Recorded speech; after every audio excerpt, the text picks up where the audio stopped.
Welcome back live to the Print Files at PacPrint, and we are streaming live, emphasis on live, from the PacPrint exhibition floor.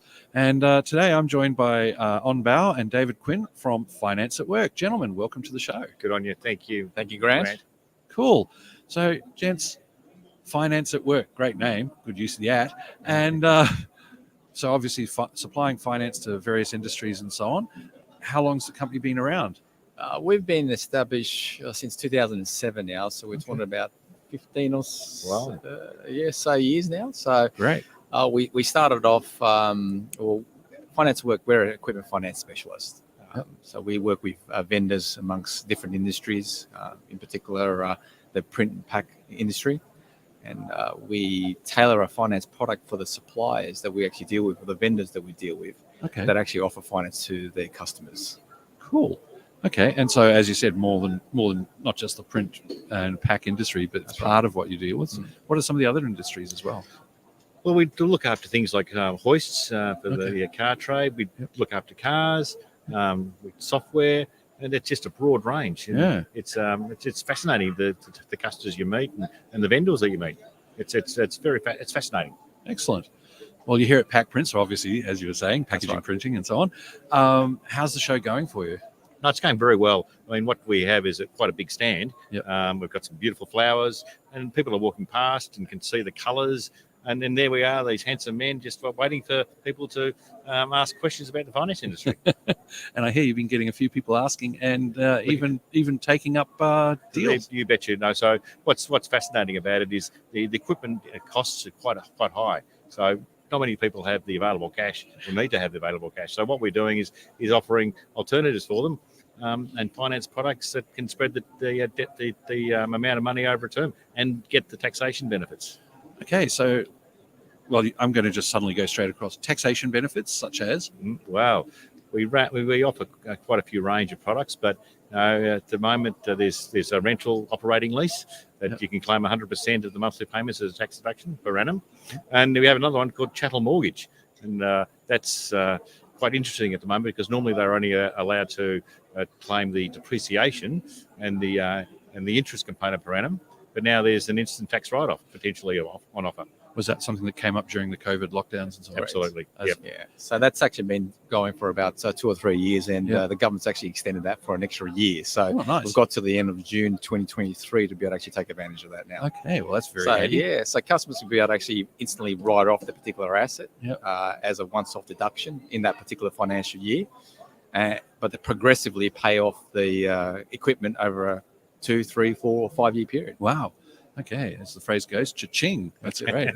That's obviously, have you seen that spurred a lot of interest in upgrading or buying new plant and equipment and so on? Has it had the desired result of spurring trade and so on? I think with all the closures that we've actually had and all the issues that we've had with COVID, I think a lot of people are actually sort of putting off purchasing until probably about when I guess we were actually freed late last year. And it just seemed like, everyone was looking at actually upgrading all their technology that is quite that's become obsolete, but just hadn't actually touched it yet. Right.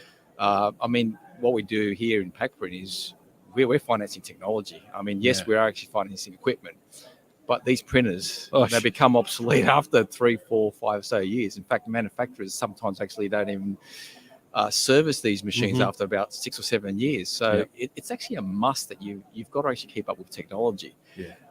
And because of that, it just works well for ourselves. So customers actually pay a low monthly payment over a particular time. At the end of the term of the contract, they most likely, because it's technology, they most likely will actually upgrade after that 4 or 5 year period. Okay. And then they'll just continue to go on and on and on and on. And with that, they will keep up with the Joneses per se, and able to actually take advantage of also the technology that's actually available as well too. So nowadays printers can actually do everything. Besides make a cup of coffee, of course. I don't know. I think I've seen a couple with coffee make it. Oh no, that was the guy beside them. Yeah. Yes. So are you finding people doing like a 5-year leasing kind of agreement with a residual or pay to zero? Or? Yeah, I think 5 years is probably the tip of it. A lot of the some of the manufacturers actually have sort of normally come with 1 year warranties, but they can actually go up to 5 years warranties. So they might actually do it over 5 years. But with the operating lease, it doesn't actually limit them to that 5-year period. They Okay. can actually upgrade throughout the term of the contract. Oh, take one of those options where you pay a little bit more per month, but you actually get rolling upgrades over the life of the product. So what we do is we sell the product not on the actual cost price of the equipment. We sell it on a monthly basis or even a daily basis. So when they're selling that process to a customer, how much do you think you can generate in income when it's only going to cost you $50 per week? Yeah. And they start working it through their mind. They said, well, I can get rid of 2 staff and produce double the volume of work. Yep. And I go, wow, I can get my hands on this technology. Yep. So, and we pass that on to the vendors, and they have various calculators and tools where they can do the calculation for the client in their quotations. Okay. So they'll have their cost price and the description equipment on their invoice or the quotation, but also have at the bottom, you can speak to Finance at Work and get a cost per month or a cost per week for this equipment. Fantastic. And so that was what you were talking about before I sidetracked on tax savings, was those packages that you were talking about, the different types of tailoring and so on. I mean, I quite often tell a story about Donald Trump, and I think I was mentioning it to you earlier. And when they had going for the second term, it was discovered that Donald only paid $756 tax. Yeah. Wonder why? Yeah. He's got very good accountants. So borrowing money is just not getting yourself into debt. Yeah. It's about using the advantages of the taxation department. Yep. And the structures you've got available. And I guess the finance product also actually has a much better return on investment. Instead of actually outlaying 50, look, some of these equipment can actually go up to about $1 million. Yeah. So instead of actually outlaying all that money straight off and taking about 3 or 4 years to be able to actually realize the return on that investment, you can actually realize it right now, today. Yeah. Okay. Because it's an easy monthly payment that's actually paid over the 5-year period. Your return on investment is basically straight away. Yeah. Okay. That's pretty good. Now, you were talking a little bit about what we're looking at going ahead.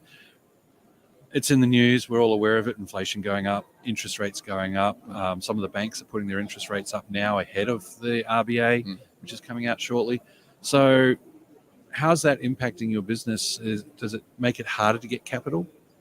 It's not as if it's harder to get capital. It's the challenges that we have is that it's changing so quickly at the moment. So we will, offer a quotation for a client, and if they don't take delivery of the equipment, we have to actually re-quote the transaction at a higher rate. And we've got some equipment that actually is being imported from overseas.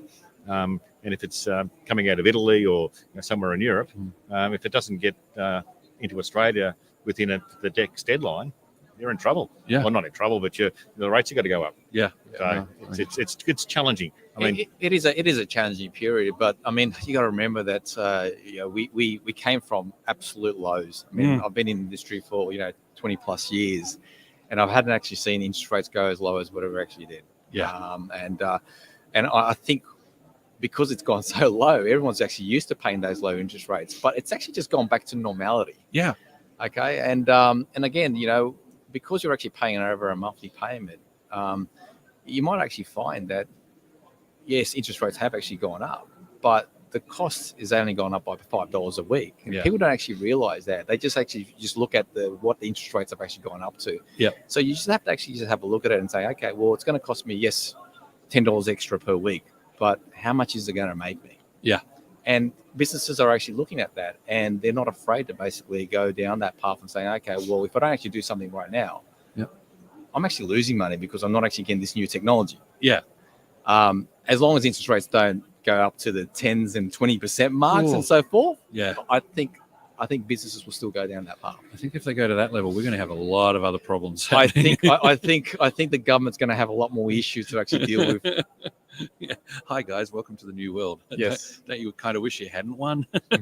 Yeah. No. So okay. So it looks like it's yes, they'll be going up, but it won't be causing too much. It's not the end of the world. Yeah. No, it's not the end of the world. It's more the supply issue, as you said. Well, it's interesting. The supply issue is a challenge. Yeah. But it's just monitoring the control and the timing of it all. Yeah. That's all it is. Okay. Well, gents, is there anything else you'd both like to talk about while we're here chatting? I guess the show's actually been a fantastic show for us. I can only hear feedback from the team that we've actually had quite a fair few applications and really good applications as well too. And customers do want to basically buy new equipment, and we're glad to actually see that the economy is on the up. I just hope that this negative media doesn't actually put a downer on everything, because we're seeing some positive signs out there at the moment. Businesses do still want to continue to actually spend. Yep. And we're just hopeful that it continues on for the near future and beyond. Okay. Actually, before you jump in, mate, I've got one question. Yeah. Do you, and from what you've seen over the last year or so, as people are spending, is it replacing old equipment or is it buying new to go into new areas? A bit of both? I'd start by there's quite a new group of businesses coming through that are starting up. So we find that a lot of people have been running an operation as a sole trader, for example, and now they're turning it into a proprietary limited entity. Yep. And so, we can prove continuation. They've got experience in that industry, and they now want to go to that next step. A new generation is coming through, and that's the way the world is. Yeah. Businesses is coming from both sides from our side of things. I think it's about a 50-50 basis. There's a lot of new businesses actually out there, and there's also a lot of existing businesses that are looking at actually just replacing the equipment or even expanding as well too. So we've got customers that started off with just the one little printer, and now they've gone to printers with cutters, bigger machines, now flatbeds as well too. So customers are also looking at new premises to actually accommodate all those assets as well. Wow. So we just hope that this continues. Yeah. And it's also the fact that when you do something for a customer, you actually then speak to them about getting a new car or getting some other equipment that's linked to the business. But it's not just the one machine. Yeah. It's something else. Yeah, it's an opportunity to expand in other areas. That's all it is. Cool. Anything else you'd like to say, David? Wow. Where we are at FinanceWork, much more approachable than the banks. We actually try to return phone calls within several hours. As you know, the banking industry is changing a hell of a lot, and all the branches are closing down. Yep. With call centres and all that sort of thing. They might be well known to the world, but a small company like ourselves can do all the solutions. We just hope the banks do continue to do what they do, because it keeps us in business. Well said. Well said. Well, Onn and David, thank you so much for coming on the show. I really appreciate your time. Thanks, Absolutely. Good on you. And of course, thanks to everyone who's been listening. This has been the Print Files at PacPrint. We've been streaming live from the PacPrint exhibition floor. This is our last one for today, unless something surprising comes up and we get another person just wandering by willing to chat. But for now, I think we're going to wrap it for today. But we'll be back live streaming interviews again tomorrow on the last day of the show. So stay tuned to this channel for those episodes. Thanks.